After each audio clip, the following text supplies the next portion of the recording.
before we begin what could be a potentially disastrous round of combat, this specific enemy requires the use of optional rules, which I didn't want to have to use, but come baked into it. So to outline your options, you can, of course, enter into normal combat versus the Berserker. They automatically, as a result of the magic cast upon them, use the uncontrolled attack, which gives them a +10 to their skill. But if you are facing them normally, you get a free attack on them, uncontested, and if you knock them down or kill them ahead of time, they lose their turn and are of course knocked down or killed. If you fight defensively, you also get a +10, which means things really kind of cancel out at that point. Even if you win while fighting defensively, you deal 0 damage. With an uncontrolled opponent, if you win while fighting defensively against uncontrolled, you deal regular damage.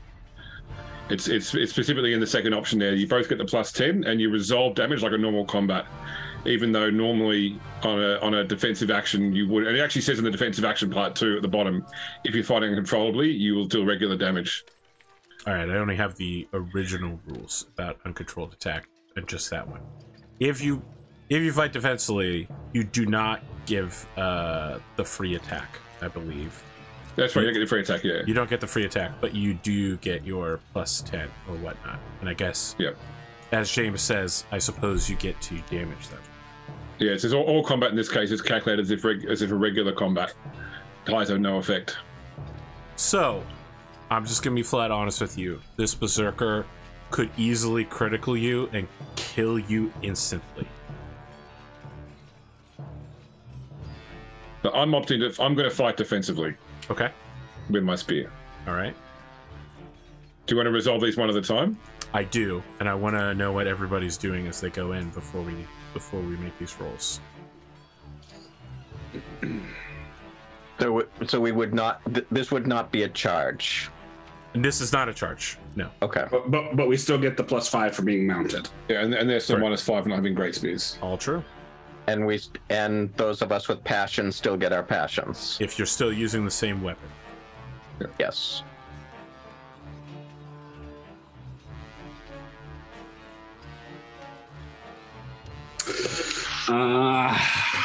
So there is nothing dishonorable about fighting defensively in this situation. So this is the first time I've done this. So if I fought normally, I get 2 attacks? You get 2 attacks. The first one, they don't roll against it. Okay. So if you succeed, you just succeed. It doesn't, there's no chance that they'll roll higher than you and then your attack will be canceled out. If you succeed, you will hit them. And if you deal enough damage to knock them down, they do not get another attack. There's no extra attacks at that point. You will have just knocked them out. The only benefit is that if you, when you fight with uncontrolled opponents, your shield always counts regardless of your result. That said, great axes get a specific bonus versus shields. All axes do. Man, this is tough. This is a tough choice. This is the way the dice fell. You can go scroll back up. I made all these rolls earlier today and marked that your opponents was like, oh, that's a 20. This is gonna be some brown pants situation here.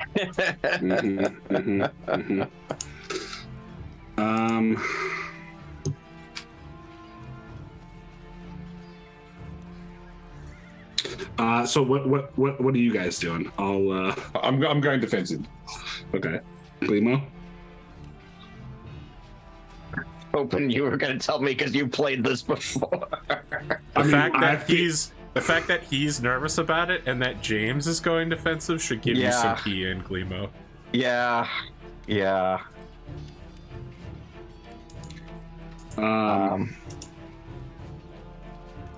I feel like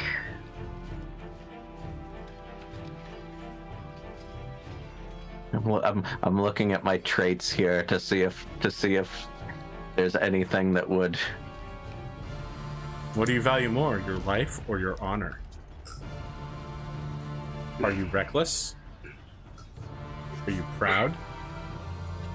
I am proud. Do you hate Saxons? I do hate Saxons. I think I'm gonna just go for it. Oh, Glimo, LeBeau, out of left field. Spoon? I think I'm also going to go for it. And I'm going to call my honor passion. Okay. Show me your moves. This would be a bad time to critically fail. It would, but I did not. But you did not. You succeeded. Owain, you, Baradin, and 3 other knights enter into a sort of defensive fighting stance, ready your shields. The rest of the pack pulls slightly ahead and get their free attack. Kendric, Herawd, make your attacks. So I don't get a mounted bonus. You do. You do still get your +5 for mounted mounted, +5 for being passionate. Yeah. Okay, so I get +10 on this. Yeah. That's a hit. That is a hit. So Those I are roll both damage. hits. Yes.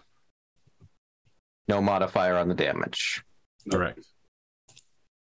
Ooh, that's not good damage for me. I need to check for knockdown. Yeah. Only it's over their size. I don't think the 14 will be over Mine does not get knocked down for sure. It's over their knockdown, but not enough to double it. Sorry. So do they have to just test then, or what? They have to test, yes. So they they're not on horse, so they test versus their dex. Dex. Yeah. That is a failure. Sir Herawd, you knock your opponent down, knocking him out of this fight and giving you a uncontested success. Nice. Kendric, you do not knock your opponent down. You do, however, lock yourself in for a success on this, which means Owain and Kendric will now be rolling contested versus 2 steroid-using barbarians. Yeah, but I get the extra +10. You get the +10, and Kendric only gets the exact same roll.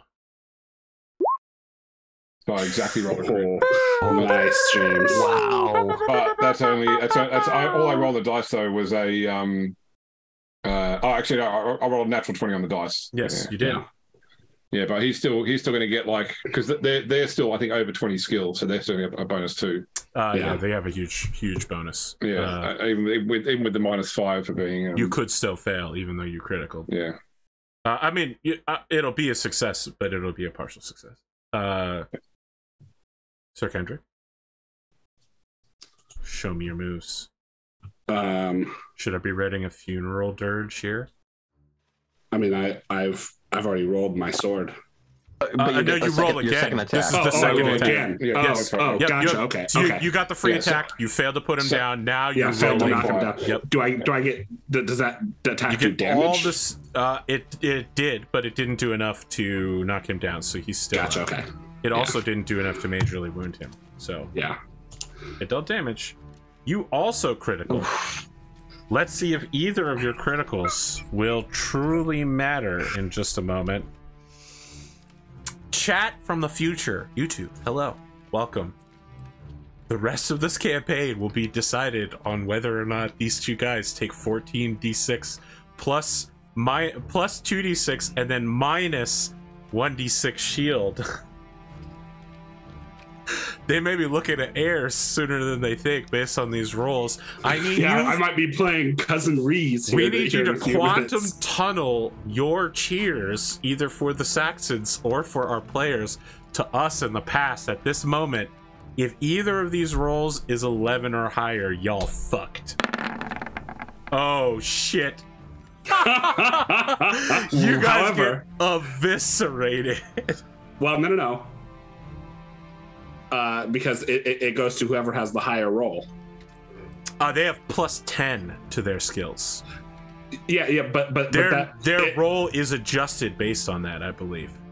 No, once you, I think it might be that once you hit a crit. Yeah, it's straight up dice. You don't look at 36 versus 34.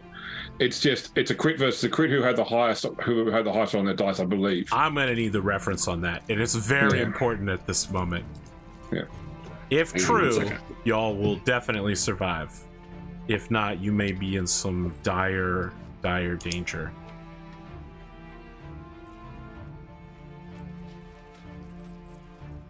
Critical. Here we go. The critical page is half a page long.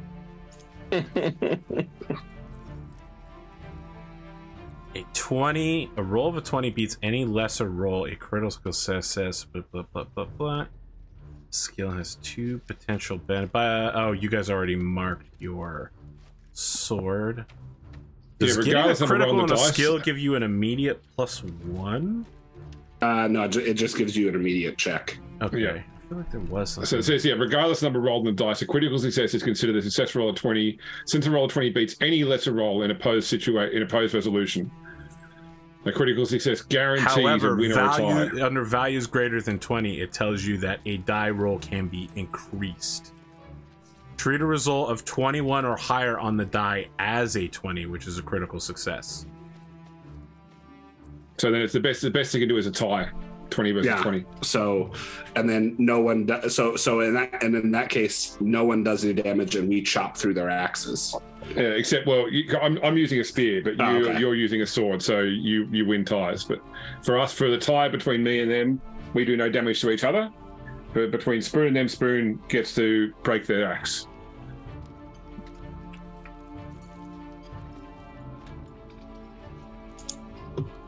I will accept this for now, because we have a lot of fans.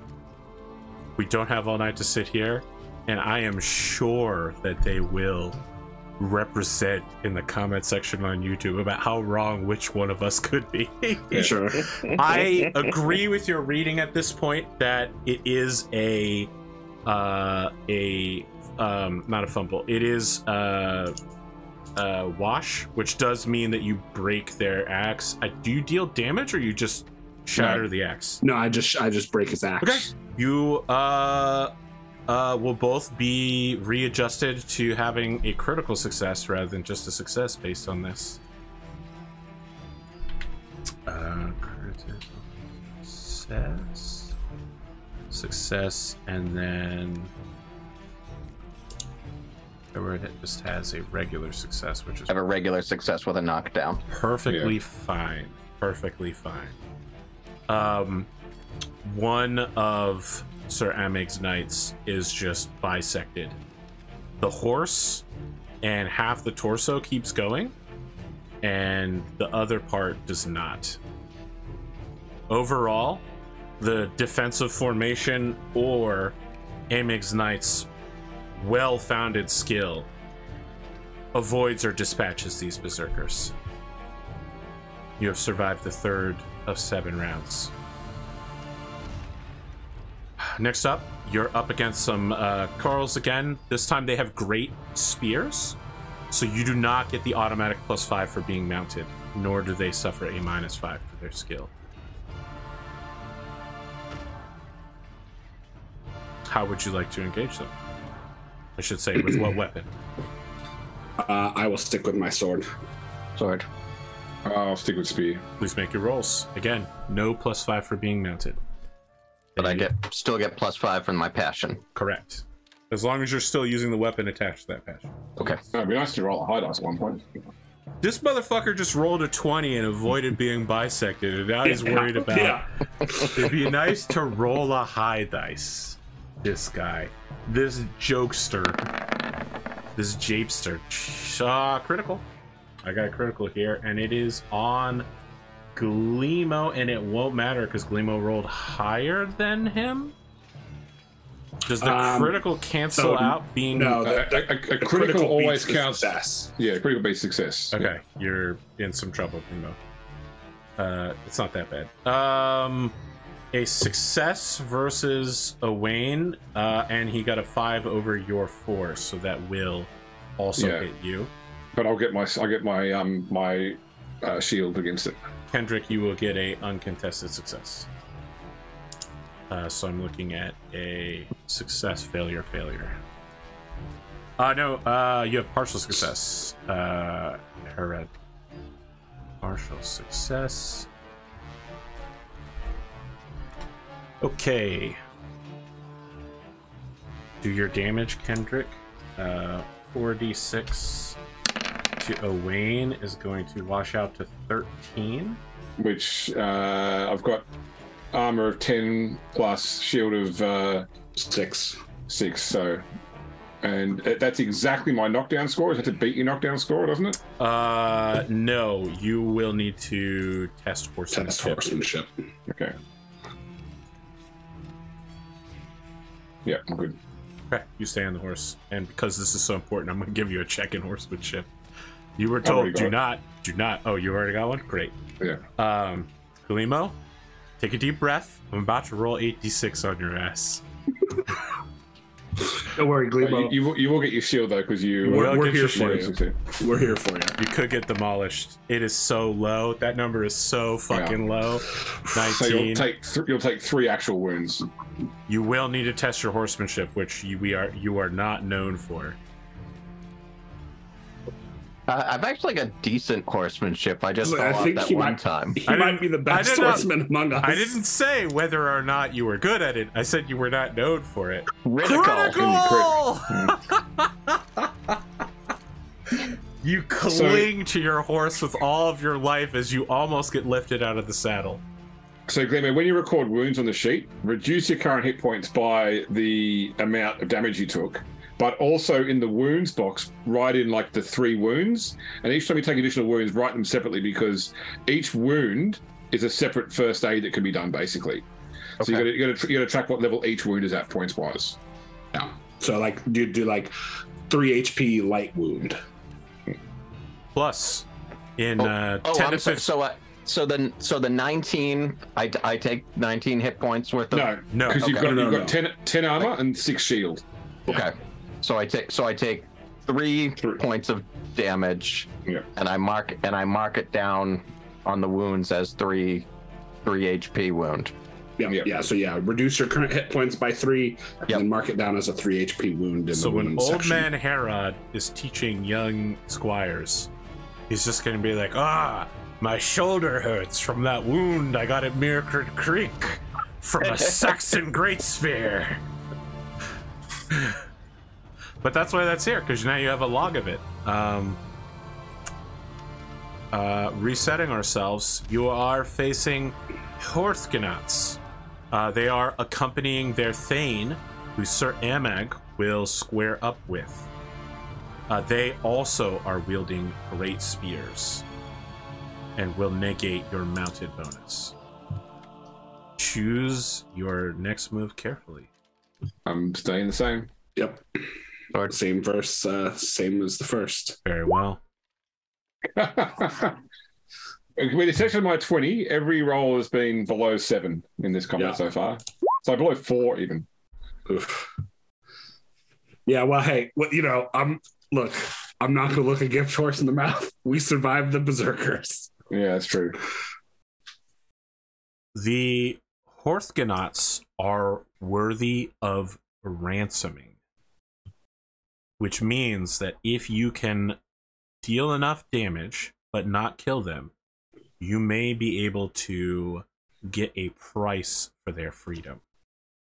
So killing them may not work in your favor. I see 3 successes here. Mm-hmm.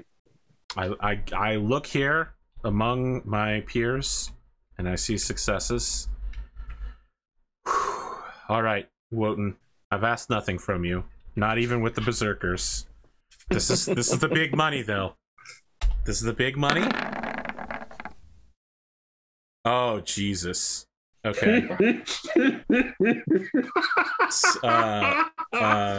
Congratulations, Herawd. You're gonna get some good stuff. Actually, all of you get success. Full damage, even the 2. Amazing. Even the 2, because I rolled a 1. So yes. Hey, Wotan, good looking out, buddy.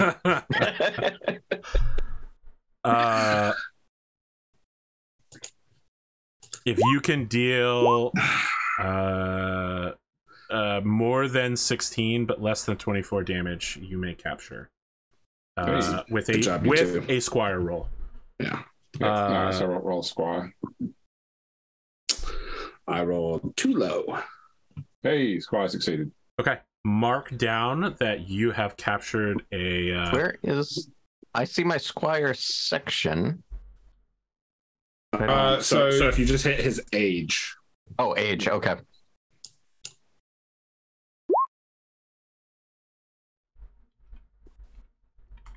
Nice. Both of you have succeeded in capturing opponents of great note, lesser noblemen who accompany thanes.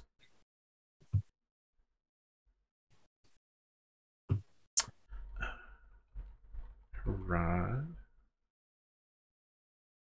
Capture. Now you both have prodigiously high hate Saxon. You do not have to send them back. You can execute them. You can keep them as prisoner if you just want to torment them, or simply not return them to their people, removing a skilled warrior from their midst. Although my hate Saxons is prodigiously high, my highest individual personality trait is merciful. So very well. We'll discuss that later. We'll discuss that at a later time.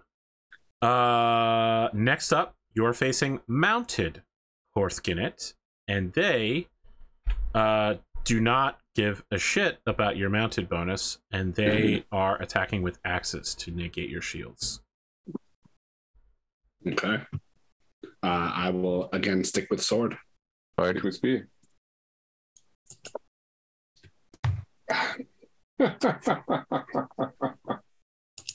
Listen, you laugh, but some of these low rolls have really been working out for you. I'm gonna be honest. Looks like a house full of successes to me. How will our opponents fare? Rather than call upon the powers of Wotan to back these rolls, I'm gonna call upon the audience. Use your powers, audience, to bring us great entertainment here. Yes, you will all be taking hits. You will all be taking hits. No criticals, but you're all going to be taking 5d6 lance damage, and you will all need to roll 1d6 to see how much of your shield bonus you get. Lance damage or axe damage? Axe. Sorry. Did I say lance? You said lance. They are attacking with axes. So I get 4 of my shield. Oh, Glimo. I get 1. Oh, Glimo. You're constantly in grave and mortal danger everywhere you go. It's okay. He's all right.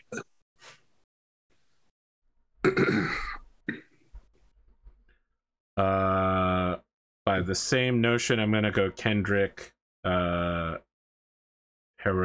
and Owain on these rolls. Kendric, you're eating 17, which I believe will work itself out to 3? 3, yeah. 3? Yeah, so it'll be 3. But does not trigger my knockdown. 14. You will also be taking 3, Sir Herawd. Is 14 your knockdown? 15 is my knockdown. You are not knocked down. Jesus, you take 7, and that almost certainly beats your knockdown. Yeah, it does. I will need you to make another horsemanship. Yeah, good. All right, still in the saddle. Marking all of you down for partial success.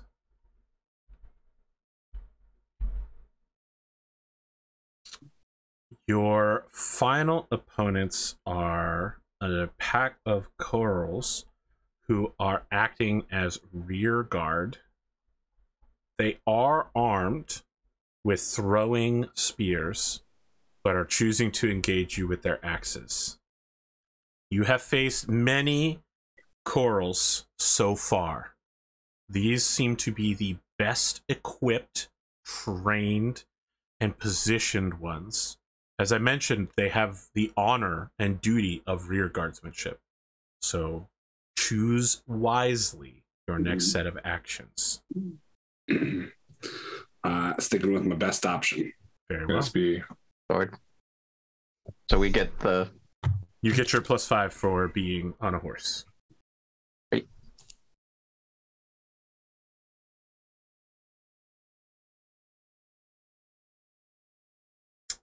I'm seeing some pretty good rolls here.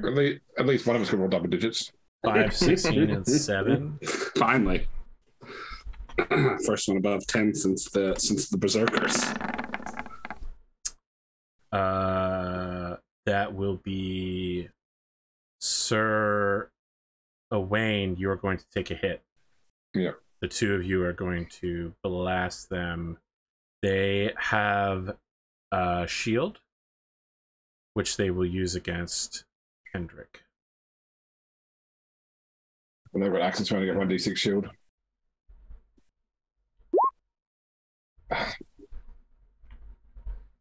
Man, I've been rolling ones a lot on my damage dice tonight.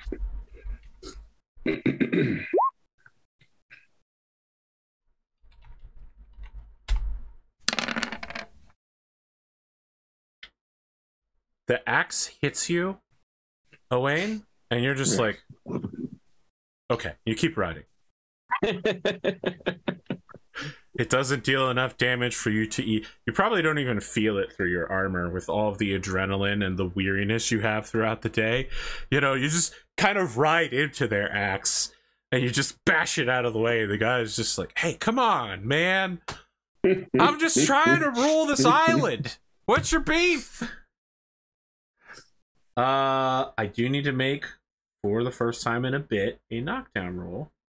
See if you knock down this rear guard. You do not.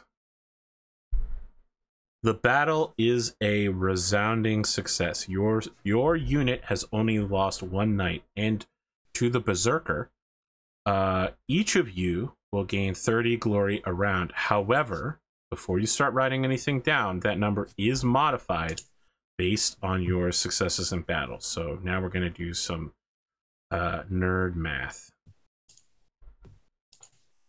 Hold on here. Tactics, first charge, missile troops, blah, blah, blah, blah, blah. Special event. Come on, where's the end here? Retreat. We're not doing pursuit. Yeah, I mean, it's half for a loss or partial success, yeah, and double for a crit. Okay, so I'll do some math here. If those of you that have ransoms would like to choose whether you are ransoming, killing, or imprisoning your ransoms. I am ransoming. I'm this close to letting them go, but need to extract something. I will also ransom.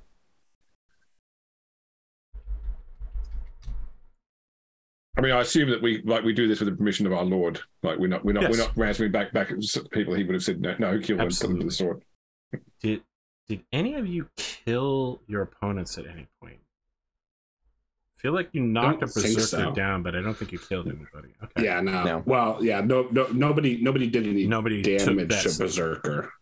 I just broke an axe. I did damage to my Berserker. Okay. Oh yeah, that's right. Yeah, you knocked him down. But it wasn't enough. Yeah, but it was only like 20 points. Turns out Berserker's hard to kill.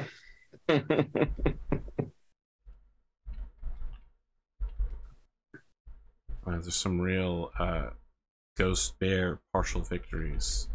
Next time we go to battle with Saxons, I'm charging with my sword the first round. This is a man who is upset that he didn't get to impassion himself on sword, huh? I don't make the rules. It's the difference between a skill of 15 and a skill of 6. Sir Kendric. Yes. 240 glory to your name. Excellent. Sir Herawd. Yes. 210 glory to your name. Sir Owain. 225 glory to your name.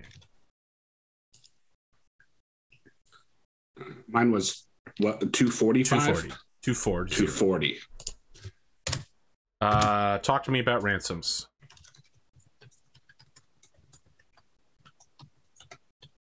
Talk to me about ransoms. Do you want to get paid? I assume that's usually it works, though, isn't it? It is, but you may choose to negate returning such a able, noble warrior back to their people, or execute a potential enemy. No, we both said we were ransoming. Oh, sorry. I wanted to give you a chance to talk about it while I was doing stuff. Okay, let me look at what you are worth with your noble Hjorthgenat, their blood price. Both of you will be offered 12 Libra for your ransoms. Damn. Wow. Okay, done. Yep. So it looks like those jongleurs are going to be well patronized. Yeah. Screw this knighting. I'm just going to own 50 troops now. Yeah, I think Artemis is a great chance. When Glimo asked the question, how well will you speak of me if I patronize you? They should have responded with, a lot better than we will if you don't. I'm sorry, James, I'm not in sales. That is a great line, though. For us, it would almost be comical. But almost immediately after the battle, your prisoners are led away just slightly deeper into Saxon lands, and the money is exchanged and then brought back to you the same day. They basically go home to Sussex by nightfall. Isn't the way it actually works is this, the ransom is paid to us by our lord. Yes. And then our lord takes them and does the whole exchange. But this battle took place in Saxon lands on their front lines. You just literally same day prisoner exchange. There are no Saxon lands. These are all British lands. That's the right. Saxons are invaders. Right. Well, it's called Sussex, which is literally South Saxon lands. You listen. I understand you're arguing with me in character, but they literally renamed the county South Saxony. You all are riding high after this battle. It has been an amazing time for you. Glory has been brought. I'm curious what your new totals are to see if we have a new leader among us. 1493. Well, technically, they don't. You don't remove you don't get the glory until the end of the year. I agree. Yeah, but we're at the end of the year. Okay. I'm at 1535. I believe we are still in the same order, as I did not quite eclipse Sir Herawd. I'm 1438. Very well. As the tome closes for our characters on the second episode, you hear rumor of the Battle of Colchester. King Aethelswith takes a short sail from Kent with his continental army. Oh man, continental, there it is again. And also many warriors from King Henk's. They land near Malden and pillage widely until Duke Lucius, who you heard of earlier, musters his army and meets them south of Colchester. The fighting is fierce, but the Saxons prevail and the Duke has to retreat to Colchester. British refugees flee into the Kinkeroy forest. I definitely did not pronounce that right, but are pursued and enslaved by the hundreds. It casts a shadow over the victory at Meercrid Creek. We will resume next time with Christmas Court. I would like to know whether you take your court at home, or if you take it with Earl Roderick and Salisbury, or if you are a knight of the world and travel to the royal court for Christmas. Where is the royal court at for Christmas? It doesn't say, so let's just assume it's also in Leicester. Okay. Far afield to be traveling in the winter, but not out of possibility. You don't all have to go to the same place. If you wish to simply have Christmas at home on your manor, unremarked, that is fine. You guys don't even celebrate Christmas anyway. You've got your own pagan holidays. Well, we have Yule. if we're talking about what we all want to do, if we want to do something together, then my suggestion would be that we go to the Salisbury court, because we are all looking for matches. We're all looking to form a wife and family. So doing that spending Christmas among the eligible ladies of Salisbury is probably the best place for us right now. I'm sure we all want to spend more time at the King's Court, but it's. I would agree with that strategy. Very well. Yep. Next episode, we will open on a short scene at Salisbury Court to allow you all a round of something to do, and then we will begin our first winter phase using the modified winter phase rules in the Great Pendragon campaign. Friends, thank you for joining us, folks at home. Thank you to all of my players for joining me here. Let's do a little outros after we talk about how we felt this particular episode went. There was a bit of the battle being somewhat rigid, asking for rolls. I hope that it didn't devolve too far into just like kill, murder, kill, and that there was a bit of story to it. But it is, after all, a battle, and I hope you all enjoyed yourselves. So I'm looking for feedback.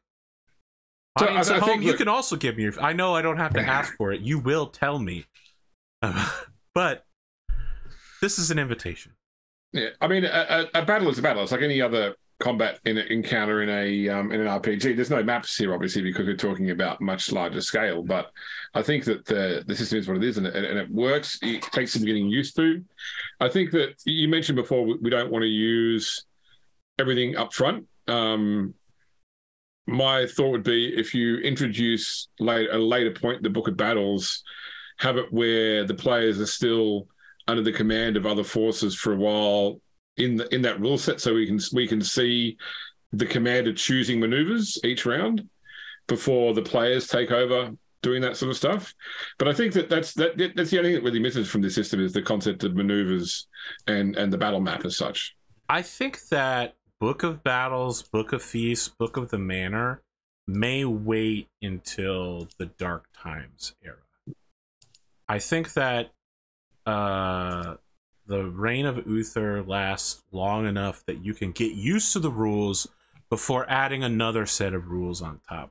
And after the Dark Times, you start looking at, I think it's Boy King after that, and you start looking at things like romance, tournaments, sieges, what's that other rule set that I'm forgetting? But more rules keep getting added eventually. Yeah. With their own sets, and those can wait until after we've mastered the basics. I mean, the Anarchy period is definitely where you will start seeing characters. Yeah, the characters being in a position where they might have to lead men in battle for the first time. Like, I think for most of the Uther period, we're all too young, or there's too many important people around that we have to follow rather than having a chance to lead them ourselves. But for reasons we won't go into, there's less of those people around in the Anarchy period. Glimo, for a man who was in very serious danger of getting deleted today, he came out of it with some grace. I mean, okay, I put myself in the danger, but, you know. Oh, I know. You decided to become a knight and go to war, so yeah, you definitely put yourself in this danger. Both strategically, tactically, you know. Your life choices are an arrow, which led to this point. I'm enjoying the system. I never done combat in this system before, but it's yeah, for most of you guys the price was right and not wrong. For me, I had a lot of wrongs. I mean, it didn't seem like an unfair combat system, you know, when it. Oh, I'm sure it didn't seem unfair. So here's the thing. To the guys with shields on horses and full combat armor. Right. It can go south very quickly. When knights fight knights, it's somewhat different than what you just experienced. Yeah. But yeah, I mean, I enjoyed the evening. My new jungler troop is a pleasant surprise. They're jocular about their jungler. Yeah, no, I really I enjoyed myself tonight. And I didn't die. Yeah. And came out 12 Libra richer. Yes. Making that massive stacks. Mm-hmm. Stacks on stacks on stacks. Is there anything y'all think would enhance the experience by being added or removed? Nothing jumps to my mind. Okay. Yeah. No, I don't think so. I mean, that was introductions then, because we don't do them at the beginning anymore because people get upset. GrimDarkJames, you're a man that made a very popular video about a box. Who are you? I did. What do you got going on? It's like my 5th most popular video on YouTube after only like 4 or 5 days. Yeah, I am GrimDarkJames. I used to run a podcast, and now I've been doing more and more stuff on YouTube since I've had like 3 weeks off work. I've published an unprecedented amount of content, although most of it's unlisted right now. I suppose my big project right now is the Blood Bowl games thing, which I have teased on Arthur's Discord, and we'll be putting up a video on my own YouTube channel, which is GrimDark Podcast, in the next probably 4 hours after this show ends to sort of intro how it's going to work before we start doing games in the next week or so. That's my only current real project right now. Otherwise, you can see me back here tomorrow, same time, same place to the return of Generic Fantasy Adventure. Season 2. Season 2. That's right. You need to be like, did you see that they did a big Season 2 reveal for Wednesday yesterday on Netflix? No. Okay. Well, they did. So I you need to do a big Season 2 reveal. Finally, for the first time in a decade. Wow. It's a big deal for me. Yeah. I was upset about how they handled The Witcher, and then the next Witcher Blood Service or whatever came out, and Blood they Origin. were like, "Oh man, when Geralt hears that the first Witcher was an elf," and I was like, "Okay, there are so many problems with just the first half of that statement." Geralt is literally the least racist person in existence, and also the first Witcher was a human. Definitively, only humans can be Witcher. It's pretty much the defining characteristic of being a Witcher. Elves don't need to be Witchers because they're better than Witchers. I enjoyed the show. Like I say, we watched all 4 episodes of it. I don't know the lore because I haven't read the books or played. I've played maybe 10 minutes of the 3rd game. James, but it's dark though. There's people who just piss and shit in the middle of the game. Yeah. Hey, I did finish Marvel Midnight Suns yesterday as well. How is that? It's the first game I've finished in some time. I really liked it. The gameplay loop though really suits me. I can understand why the gameplay loop won't suit some other people.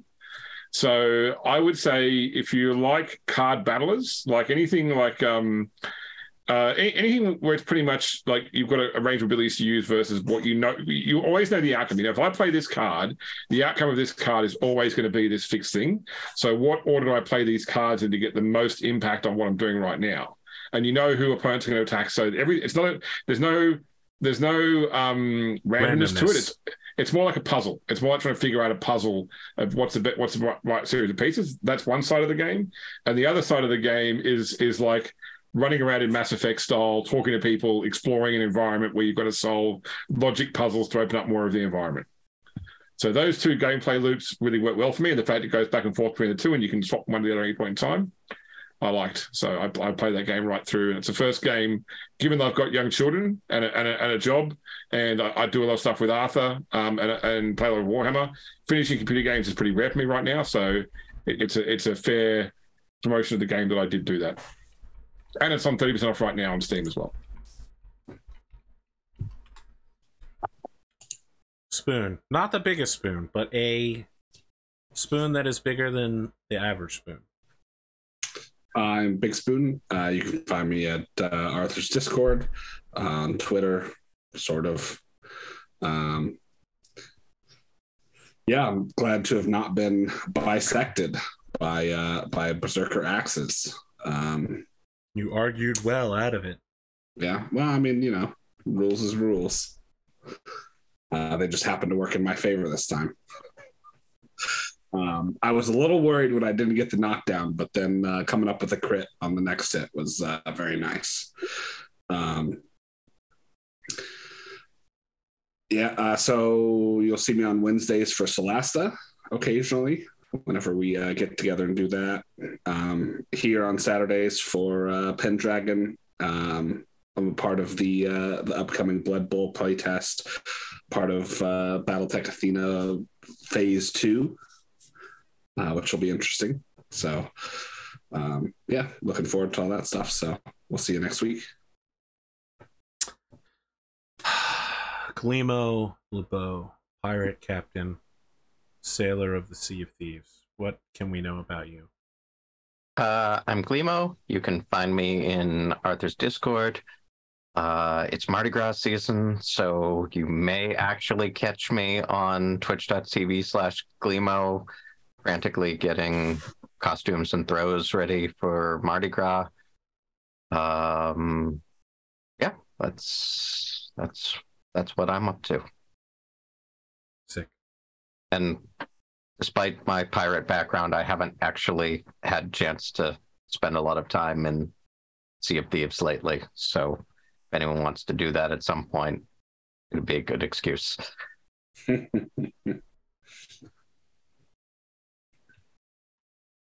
APGamingREAL.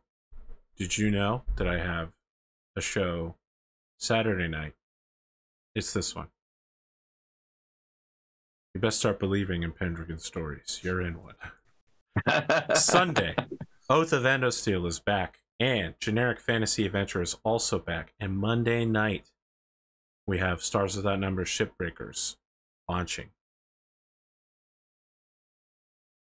Battletech is also coming back with Battletech Project Athena, available to Patreon members, now recruiting. There's a lot going on Patreon right now, and also on the Discord. A lot of community involvement in Project Athena and also in Shipbreakers. Maybe stop by, check it out, get involved. We've just gotten past many of the holidays, but isn't the holidays a great time to talk to all of your friends and family about how much you like APGamingREAL? It's something you say you watch all the time, because I know some of you watch way too much of me, or not enough Battletech. I'm flattering on this one. I'm backing out. We'll be back next week. Not the 15th, but not the 21st, correct? Correct. Not the 15th. The 14th, but not the 15th, but not the 21st. Yeah. Yes, 14th. We will not be the here 21st. next 14th, but not the 21st. So you'll see us next week. It will be intrigue, romance, drama, marriage, checking for pregnancy. How much trouble is GrimDarkJames in with his new wife candidate for getting a maid pregnant? I don't know, but is she pregnant? I don't. Jesus, we're there. You could be in some real shenaniganery next time around, James. And behind it all, Sir Blaine's and the threat of the attack from Levcomachus. Is it real, or is it just fiddle-faddle and piddle-poddle from a bunch of loose jungulars, as we have been calling them? Find out. Dramatic cliffhanger music.